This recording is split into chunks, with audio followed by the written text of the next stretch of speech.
I know how this film opens up, approaching Nova Scotia from the water. My grandfather would be seeing North America for the very first time on his journey. I cannot go there right now to shoot it. The border is closed. How much money did you make per week? Oh, the wages were very low at that time.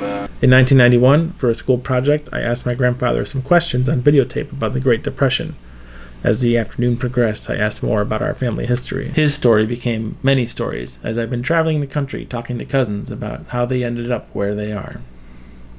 I'm going to explore what happened to the Armenian people over the last 100 years. Forced into exile, the Armenians left their homeland and spread all over the globe. We were all driven out of our homes, and we all had to travel to different cities. Since the party was separated, whatever they ordered, everything was with the whip, you know. Come on, everybody, in the morning early. Like we had tents over the night. Pull the tents, we're going, all right, park, there. People used to get mixed up, get lost, and the reason they put in the desert, so they'll die on the way.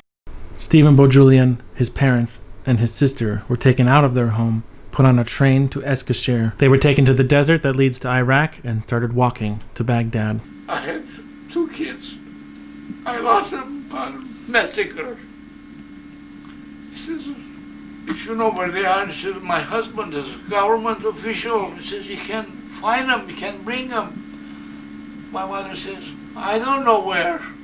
No idea what town, what area. Buffalo, California, Pasadena, Portland, Maine, Ellis Island, Detroit. Highland Park. We moved first into Cyprus. So Navart and Vartan came to Detroit. His grandfather was a shoemaker, and his father was a shoemaker, and all his father's sons, including him, were shoemakers. And so when he went to New York, immediately he got a job in repairing shoes. Never tell you about my haircut. I tell that story about my mother took me to the barber shop, had my haircut. I was probably, what, 2 or 3 or 4, I don't know. And the barber come around the front and he said, close your eyes. And I just sat there like this, and then he said, close your eyes.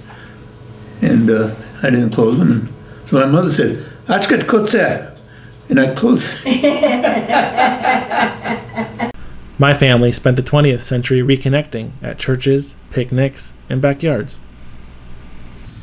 These are all nostalgic pictures, and this was our church. When we first built it, this was all the committee in front of Davison Church. Let's see, every Sunday we would go to church, and after church we'd stop at the Victor Bakery and pick up some pita. And sometimes was missing a loaf by the time we got home. Right, we'd buy 3, come home with 2.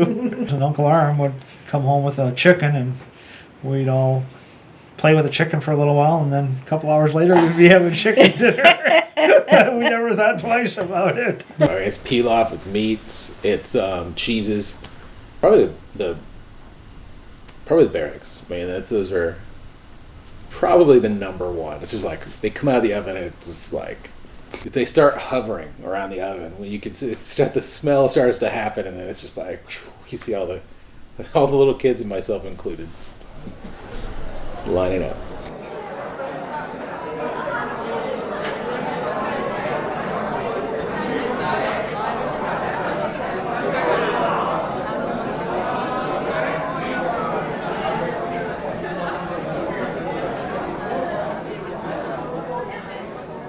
Famous now. Glad you enjoyed it. We do. After I'm gone, you'll have the picture. Oh, Daddy, please don't go anywhere. Yeah, nothing lasts forever.